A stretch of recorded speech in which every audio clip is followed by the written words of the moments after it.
이 시간 우리 하나님 주시는 말씀을 같이 보겠습니다. 오늘 주시는 하나님의 말씀은 요한일서 2장 18절 말씀입니다. 우리 한 음성으로 함께 읽도록 하겠습니다. 아이들아, 지금은 마지막 때라. 적 그리스도가 오리라는 말을 너희가 들은 것과 같이 지금도 많은 적 그리스도가 일어났으니 그러므로 우리가 마지막 때인 줄 아노라. 아멘. 오늘 요한일서 2장 18절 짧은 말씀인데, 짧은 한 구절 말씀 안에 적그리스도라 하는 단어가 들어있습니다. 자, 여러분, 적그리스도가 어떤 의미입니까? 적, 그리스도, 그리스도의 적, 그리스도의 대적, 그리스도의 원수, 그리스도의 반대자, 아마 이런 의미가 될 것 같습니다. 자, 마지막 때에는 적그리스도가 올 것이다 라고 그리스도인들이 듣고 있는데, 알고 있는데, 지금 보니까 많은 적그리스도가 일어났다는 것입니다. 그래서 많은 적그리스도가 일어난 것을 보니까 지금이 정말 마지막 때가 확실하다. 자, 우리 요한 사도가 이런 말씀을 지금 하고 있는 것입니다. 한때 적그리스도가 누구냐라고 하는 논쟁이 꽤 있었습니다. 어떤 사람들은 교황이 적그리스도다 이렇게 주장을 했고요. 또 어떤 사람들은 다니엘의 그 환상을 토대로 해서 유럽이 통합된 후에 유럽을 지배하는 사람이 바로 적그리스도가 될 것이다. 자, 이렇게 주장했던 사람들도 많이 있었습니다. 그래서 이런 책들이 꽤 많이 팔리기도 했고요. 저도 젊은 시절에 그런 종류의 책들을 여러 권 읽은 기억이 있습니다. 자, 그런데 오늘 본문을 보니까 적그리스도가 한 명이 아닙니다. 말세가 되면 많은 적그리스도가 있게 될 것이다. 자, 그 말씀을 하고 있는 것이죠. 많은 적그리스도가 일어나게 될 텐데 그때가 바로 마지막 때라는 것을 인식해라. 자, 이러한 말씀입니다. 여러분, 제가 오늘 이 본문을 묵상하고 싶은 이유는 이렇습니다. 저는 오늘 본문을 묵상하다가 내가 적그리스도일 수도 있겠다라는 생각이 들었습니다. 자, 나는 구원받은 하나님의 자녀인데 어떻게 내가 적그리스도가 될 수 있는가? 라고 우리가 당연히 생각할 수 있습니다. 그런데 오늘 말씀을 찬찬히 묵상해 보면 적그리스도에 대해서 이야기하고 있는 이 특징을 내가 가지고 있는 건 아닌가 하는 생각을 하게 됩니다. 자, 왜 그렇게 생각을 할 수 있는지 한번 살펴보겠습니다. 성경이 적그리스도의 특징에 대해서 설명을 하고 있는데요. 특별히 데살로니가 후서 2장 7절과 8절에 말씀이 나와 있습니다. 제가 한번 읽어보겠습니다. 불법의 비밀이 벌써 작동하고 있습니다. 다만 억제하시는 분이 물러나실 때까지는 그것을 억제하실 것입니다. 그때에 불법자가 나타날 터인데 주 예수께서 그 입김으로 그를 죽이실 것이고 그 오시는 광경의 광채로 그를 멸하실 것입니다. 자, 데살로니가 후서 2장 이 말씀에는 적그리스도의 특징이 무엇인지, 자, 이 부분을 우리에게 한 단어로 불법을 행하는 자라고 설명을 하고 있습니다.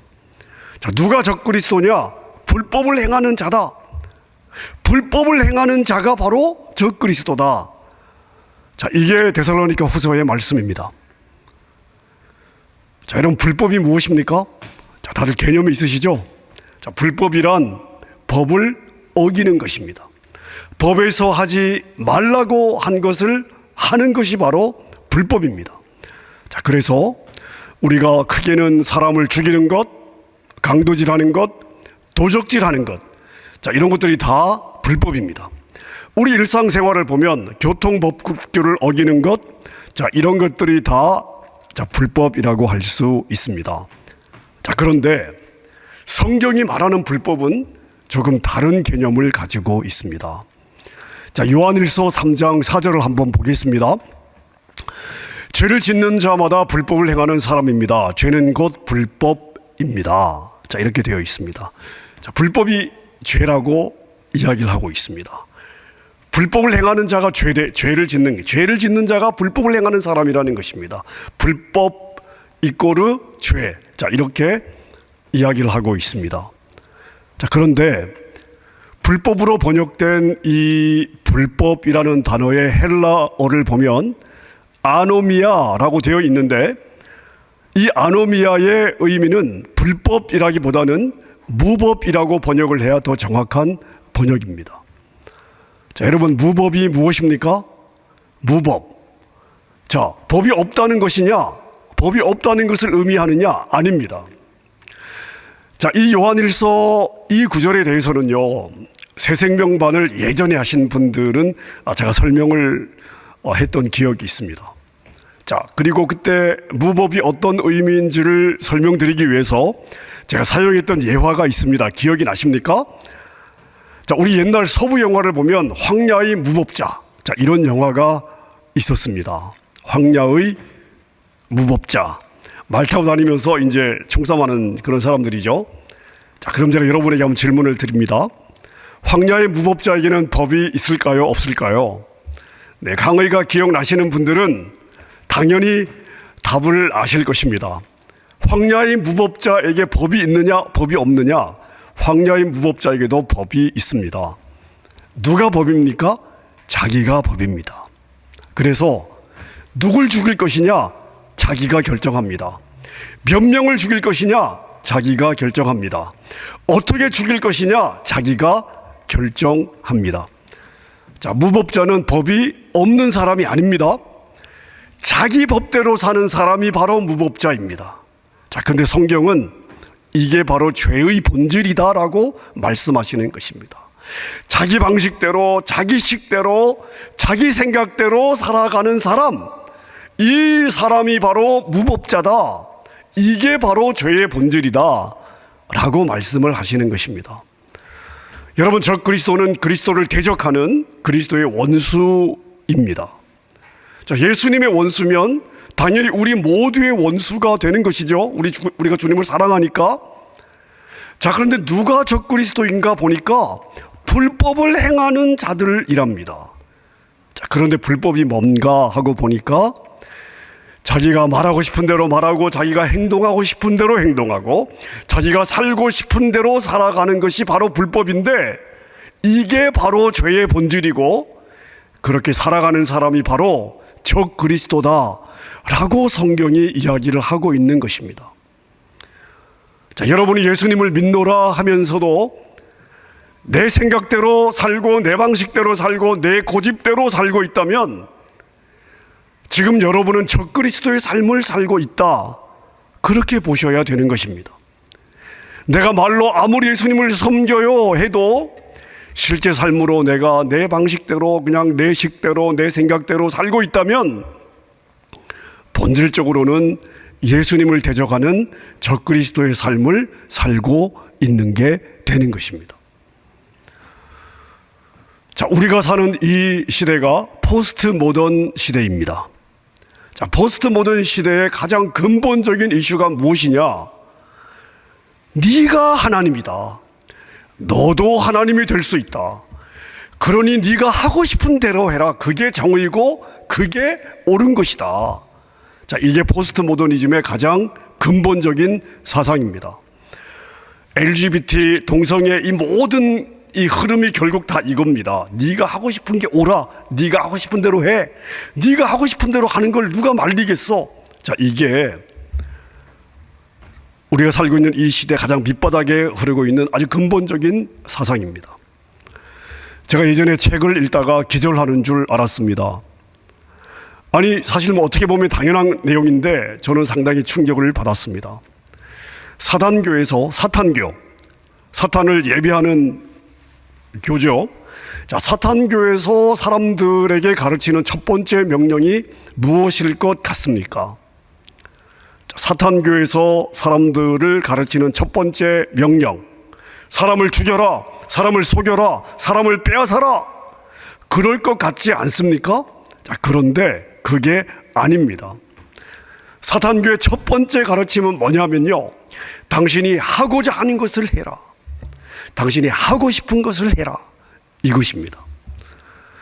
여러분, 이것을 오늘 우리 이 본문으로 우리가 표현을 바꾼다면 한마디로 무법자가 되라, 무법자로 살아라, 저 그리스도로 살아라, 바로 이런 말이 되는 것입니다. 자, 그래서 여러분, 이 세상의 임금 사단의 영향을 받고 있는 우리가 살고 있는 이 세상은, 특별히 이 포스트 모더니즘 세상은 우리에게 뭘 가르치고 있습니까? 내 방식대로 살 수 있고 내 생각대로 살아갈 수 있는 게 그게 바로 자유다, 그렇게 가르치고 있습니다. 여러분, 그렇지 않습니까? 자, 근데 성경은 그것을 뭐라고 이야기하고 있다고요?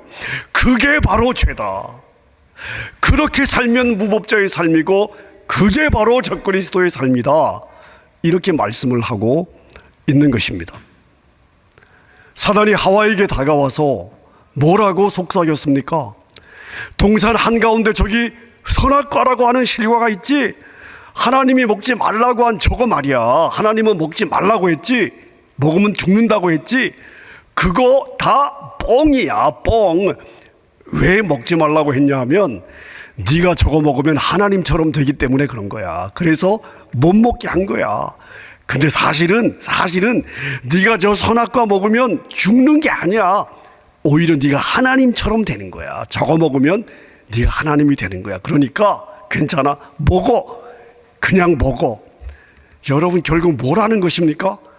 하나님이 먹지 말라고 했지만 네가 먹고 싶으면 그냥 먹으면 돼. 하나님의 말 신경 쓰지 말어. 네가 하고 싶은 대로 해. 그게 선이야, 그게 정의야. 여러분, 이거 아닙니까?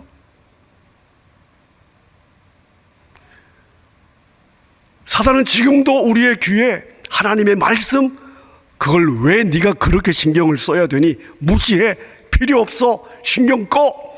그냥 네가 하고 싶은 대로 해. 먹고 싶으면 먹고 그냥 네가 하고 싶은 대로 하면 되는 거야. 여러분, 날마다 우리의 귀에 이렇게 속삭이는 것입니다. 그래서 우리가 이런 그 사단의 속삭임에 귀를 기울이면 나도 모르는 사이에 예수님을 대적하는 적그리스도로 살아가게 된다는 것입니다. 여러분, 그렇다면 우리가 어떻게 하면 적그리스도가 되지 않을까요? 두 가지를 말씀을 드리고 싶습니다. 첫 번째는요, 여러분 자신이 결정권자가 되지 마십시오. 늘 매사에 하나님께 물어보십시오. 종과 주인의 차이가 뭔지 아십니까? 자, 누가 결정하느냐? 여러분, 이거예요. 결정은 주인이 하는 것입니다. 종은 주인의 결정에 순종하는 거예요. 여러분, 이것이 주인과 종의 가장 큰 차이입니다. 자, 그렇다면 여러분의 주인은 누구입니까? 주님이 여러분의 주인이십니까? 아니면 여러분 자신이 여러분의 주인이십니까? 마땅히 우리 주님이어야 되잖아요. 여러분의 인생의 결정권자가 누구여야 하겠습니까? 당연히 하나님이셔야 되잖아요. 자, 그런데 실제적으로 여러분의 삶의 결정권자는 누구입니까? 하나님이십니까? 아니면 여러분 자신입니까? 직원들을 데리고 자기 비즈니스를 하는 분들에게 설문조사를 했습니다. 가장 골치가 아프게 하는, 오너를 가장 골치 아프게 하는 직원은 어떤 유형의 사람입니까? 이런 질문을 했습니다. 자, 우리 성도님들 중에 직원들을 데리고 비즈니스 하시는 분들 있잖아요. 자, 여러분 가장 골치 아프게 하는 직원은 어떤 직원입니까? 게으른 직원, 앞뒤가 다른 직원, 속이는 직원, 정직하지 않은 직원, 성실하지 않은 직원, 다 맞습니다. 자, 그런 것들도 답이 다 나왔어요. 그런데 가장 많은 답이 뭐가 나왔는지 아십니까? 주인을 가장 골치 아파하게 하는 직원은 어떤 직원이냐? 주인에게 안 물어보고 자기가 결정해서 그냥 처리하는 직원. 자, 이런 직원은 골치가 아픈 걸 넘어서 가장 위험한 직원이다. 이게 오너들의 가장 많은 답이었습니다. 다윗의 삶을 보면 우리가 늘 반복되는 장면을 볼 수 있습니다. 다윗의 삶의 가장 반복되는 장면은 무엇인가 하면요, 다윗은 늘 하나님께 물어봅니다. 하나님, 올라갈까요? 올라가지 말을까요? 싸울까요? 싸우지 말을까요? 이번에 움직일까요? 움직이지 말을까요? 여러분, 저는 이런 내용을 읽을 때마다, 다윗의 삶에 반복되는 이런 내용을 읽을 때마다 그냥 당연하다고 생각했습니다. 자, 그런데 어느 날 제가 제 자신을 돌아본 적이 있습니다. 근데 제가 이 부분에서 정말 굉장히 약하다는 것을 알게 되었습니다. 저는 그저 제 마음에 내가 주님 사랑하고 또 주님을 위해 살아드리고 싶은 마음이 있으니까 내가 하고자 하는 일은 다 당연히 주님을 위한 일이야, 이렇게 생각하고 살아왔습니다. 그래서 주님께 구체적으로 시시콜콜이 다 물어보기보다는 그냥 제 생각에 이게 주님을 위한 일이라고 생각이 들면 그냥 그건 당연히 주님의 뜻이라고 생각을 했고, 내가 그것을 하면 주님이 그것을 기뻐하시고 그리고 좋아하실 것이다, 저는 그냥 그렇게 생각을 했습니다. 근데 오늘 본문 말씀을 묵상하다 보니까 제가 바로 저 그리스도였습니다. 늘 내가 결정을 하고 주님은 그저 나의 결정에 따라오셔야만 했던 것입니다. 여러분, 제가 바로 저 그리스도였습니다. 여러분, 얼마나 무섭습니까? 나는 주님을 위해 산다고 생각을 하고 살아왔는데 나의 그 모습이 성경이 말하는 바로 그런 무법자의 삶이었습니다. 자, 여러분 어떠십니까? 여러분은 주님께 늘 물어보고 결정하십니까? 하나님이 여러분의 삶의 진짜 주인이라면 결정해야 할 일이 있을 때 하나님께 물어봐야 되는 거죠. 내가 결정한 것이 옳으냐 그르냐 이게 중요한 것이 아니에요. 과정이 중요합니다. 하나님은 우리가 결정하는 과정에서 하나님이 주인이라는 것을 우리가 인정하기를 원하십니다. 자, 그러니 여러분의 삶에서 매사에 여러분이 결정하고 살아왔다면 여러분은 지금까지 저 그리스도로 살아온 것입니다. 무법자로 살아온 것입니다. 여러분이 의식하지 못하는 사이에 저 그리스도가 되어 있었던 것입니다. 여러분, 우리가 무법자가 되지 않아야 되겠습니다. 저 그리스도가 되어서는 안 되겠습니다. 매 순간 주님께 물어보십시다. 그럼 선하고 온전하신 우리의 왕께서 완전하게 그분의 온전한 은총의 날개 아래 저와 여러분들을 다스려 주실 것입니다. 하나님께 묻는 것이 습관이 되는 여러분의 삶이 되시기를 바랍니다. 자, 이 시대에 내가 나도 의식하지 못하는 사이에 저 그리스도가 되는 경우들이 있습니다. 바로 주어진 권위에 내가 순종하지 않을 때입니다. 그래서 내가 저 그리스도가 되지 않기 위해서는 뭘 잘해야 되냐면요, 주어진 권위에 순종할 수 있어야 됩니다. 여러분, 제가 여러분에게 드리는 표현을 잘 유의해 보십시오. 권위에 순종해야 됩니다. 권위에. 제가 사람이라고 말하지 않았습니다. 권위에 순종해야 됩니다. 여러분, 우리가 사는 이 시대는요, 제가 조금 전에 이야기했던 것처럼 네가 왕이야, 네가 하고 싶은 대로 해. 자, 이게 이 밑바닥에 깔려있기 때문에요, 우리 시대는 권위를 인정하지 않습니다. 가장 근본적으로 절대적인 권위, 이건 반드시 옳아, 이런 거 절대 인정하지 않습니다. 그래서 성경의 절대적 권위를 인정하지 않는 거예요. 이 시대의 이 사상이 그렇습니다. 여러분, 이 시대의 특징이에요. 이 세상의 임금 마귀의 전략입니다. 그래서 여러분, 우리가 살고 있는 지금 이 시대가 우리에게 늘 하는 이야기가 이거 아닙니까? 야, 누구 말을 듣냐? 누구의 권위가 중요하냐? 네가 가장 중요해. 네가 왕이야. 그러니까 네가 하고 싶은 대로 해. 여러분, 이게 뭐라고요? 사단의 속임수입니다. 우리가 이 흐름을 볼 수 있어야 되는 거죠. 여러분들의 자녀들이, 이 시대의 자녀들이 부모를 대하는 방식을 보십시오. 자녀들이 부모의 권위 인정하려 들지 않습니다. 이 시대의 특징이에요. 교회도 마찬가지입니다. 성도들이 목회자의 권위에 복종하지 않습니다. 직장에서도 마찬가지입니다. 상사의 권위에 복종하려 하지 않습니다. 정치 지도자들에 대해서도 마찬가지입니다. 요즘은 더더욱 그렇습니다. 사람들의 말투에서 권위에 있는 사람들을 존중하는 말투를 찾아보기가 쉽지 않습니다. 아마 여러분 가운데 이렇게 말하고 싶은 분들이 있을 것 같습니다.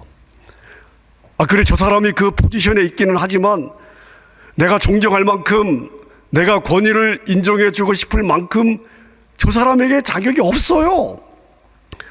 인격이 되지 않아요. 존경이 가지 않아요. 아니, 내가 인정하기 싫은 포지션의 사람의 권위에 내가 왜 마음을 다해서 복종해야 됩니까? 여러분, 이렇게 질문할 수 있습니다. 충분히 이해할 수 있습니다. 자, 그렇다면 제가 이렇게 한번 질문해 보겠습니다. 이 경우에 그 사람의 인격을 누가 판단하는 것입니까? 내가 판단하는 것입니까? 저 사람이 저 포지션에 있을 자격이 있다 없다를 누가 판단하는 것입니까? 내가 판단하고 있는 것입니다. 결국은 뭐예요? 내 생각이 기준입니다. 내 생각의 기준대로 내가 결정하는 것입니다. 내가 판단한 것입니다. 자, 그런데 나는 그걸 판단할 자격이 있습니까? 나의 판단은 과연 옳은 것입니까? 더 나아가 판단은 누구의 몫입니까? 판단은 하나님의 몫입니다. 여러분, 하나님은 한 번도 우리를 재판관의 자리에 두신 적이 없다고 말씀을 하십니다. 제가 말씀을 묵상하면 묵상할수록 내리게 되는 결론이 있습니다. 하나님은 한 번도 그 사람의 인격을 보면서 그 사람의 권위를 인정하라고 하신 적이 없습니다. 하나님은 항상 그 사람의 포지션의 권위를 존중해 주십니다. 그 포지션에 있는 그 사람의 인격과 성품과 자격을 판단한 후에 순종할지 안 할지는 네가 결정해라. 성경은 이렇게 이야기하고 있지 않습니다. 단 한 번도 성경은 그렇게 우리를 가르치고 있지 않습니다. 자, 다음 몇 구절을 한번 쭉 제가 한번 읽어보겠습니다. 에베소 6장 1절입니다. 자녀이신 여러분 주 안에서 여러분의 부모에게 복종하십시오. 이것이 옳은 일입니다. 에베소서 5장 22절 아내이신 여러분 주님께 순종하는 것 같이 남편에게 순종하십시오. 베드로전서 2장 18절 하인 여러분 가장 두려워하는 마음으로 주인에게 순종하십시오. 착하고 너그러운 주인에게서만이 아니라 까다로운 주인에게도 그리하십시오. 히브리서 13장 17절 여러분은 지도자들의 말을 고지 듣고 그들에게 복종하십시오. 그들은 여러분의 영혼을 지키는 사람들이요 이 일을 장차 하나님께 보고 드릴 사람들입니다. 그러므로 여러분은 그들이 이 일을 기쁜 마음으로 하게 하고 탄식하면서 하게 하지 마십시오. 그렇지 않으면 여러분에게 유익하게 되지 못합니다. 로마서 13장 1절입니다. 사람은 누구나 위에 있는 권세에 복종해야 합니다. 모든 권세는 하나님께로부터 온 것이며 이미 있는 권세들도 하나님께서 세워주신 것이기 때문입니다. 여러분, 여기 구절들을 보세요. 제가 지금 읽은 구절들을 보세요. 부모가 자격이 있고 없고를 말씀하지 않습니다. 남편의 자격이 있고 없고를 말씀하지 않습니다. 상전, 주인, 보스의 성격이 비록 더럽고 힘들어도 복종하라고 말씀하십니다. 교회와 정치 지도자들에게도 마찬가지입니다. 만약 여러분이 재판관의 자리에 앉아서 판단한다면 내가 순종할지 순종하지 않을지, 권위를 존중할지 존중하지 않을지를 여러분이 재판관의 자리에서 판단한다면 그게 바로 무법자의 태도입니다. 바로 적그리스도가 되는 것입니다. 판단은 누구의 몫입니까? 하나님의 몫입니다. 여러분이 어느 자리에서 어떤 포지션, 누구 밑에 있든지 포지션의 권위를 인정해야 됩니다. 하나님의 자리에 앉아서 사람을 판단하지 마시고 권위의 포지션에 있는 사람이 누구든 먼저 순종을 배워야 합니다. 이것이 여러분의 영혼을 안전하게 지키는 길인 줄로 믿으시기를 바랍니다. 말씀을 맺겠습니다. 사랑하는 여러분, 우리는 치열한 영적 전쟁의 한가운데서 하나님의 군사로 부르심을 받았습니다. 이 싸움에서 승리하는 길은 무엇이냐? 주님께 붙어 있는 것입니다. 주님께 붙어 있으면 이기고 주님께서 떨어져 나오면 나는 넘어지는 것입니다. 자, 그래서 세상의 임금은 우리의 귀에 대고 속삭입니다. 너에게도 충분한 지혜가 있어. 너 생각이 옳아. 너 판단이 옳아. 너는 자유자야. 그러니까 네가 하고 싶은 대로 하면 되는 거야. 사랑하는 여러분, 이러한 속삭임의 귀를 닫으시기를 바랍니다. 속임수입니다. 우리는 주님의 도우심이 없이는 생존할 수 없는 연약한 인생들입니다. 우리의 지혜와 우리의 지각과 우리의 판단과 우리의 생각은 결코 완전하지 않습니다. 그래서 겸손해야 됩니다. 주님을 더 의지해야 됩니다. 매사에 주님께 물어보아야 합니다. 주님께 붙어 있어야 합니다. 그리고 판단하기 전에 순종을 배워야 합니다. 이것이 여러분의 영혼을 지켜줄 것입니다. 여러분의 마음을 지키고 여러분의 걸음을 지켜줄 것입니다. 주님이 여러분의 삶에서 왕 되셔서 선하게 통치해 주실 것입니다. 특별히 중요한 결정을 앞두고 있으신 분들, 구체적인 영역에서 하나님의 인도하심이 필요하신 분들, 그리고 사방이 막힌 상황에서 하나님이 길을 열어주셔야 되는 그러한 상황에서 계신 우리 성도님들이 계시다면 그 문제까지 주님께 올려드리고 주님께 맡기고 주님의 손에 맡기고 주님의 왕권을 인정하면 거기에서부터 하나님의 선한 역사가 시작될 줄로 믿습니다. 사랑하는 성도 여러분, 우리는 하나님을 따르는 주님의 종들입니다. 그 주님의 종들의 삶에서 무법자의 삶, 적그리스도의 삶이 나와서는 안 되겠습니다. 하나님께 순종하는 참된 그리스도인의 삶, 말씀을 따라 순종하는 참된 그리스도인의 삶, 내 생각과 내 판단을 꺾고 주님의 말씀 밑에 복종하는 참된 그리스도인의 삶, 이 참된 그리스도인의 삶으로 살아내는 여러분의 삶이 될 수 있기를 우리 주님의 이름으로 축원합니다.